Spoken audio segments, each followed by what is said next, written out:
जय जोहार संगवारी हो। स्वागत है आप सभी का हमारा चैनल दिशु एंड केपी ब्लॉग में।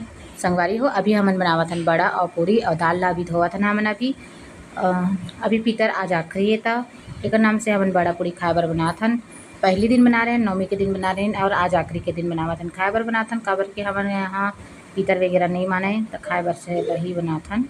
कनिका दाल वगैरह धोए में मदद करी से और न किचन में ला के भी रखी से और साथ में पूड़ी वगैरह भी बनाए बर मदद करी से। ओकर बाद पूड़ी वगैरह बड़ा बन सब बन गई से।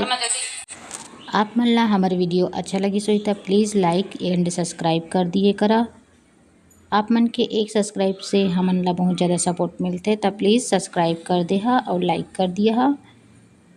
ये देखो संगवारियों कनिका अपन लिए बड़ा निकाल के रख लिए है और खाए पर तैयार है वह। तो मिलते हैं फिर आप मन से अगले वीडियो में।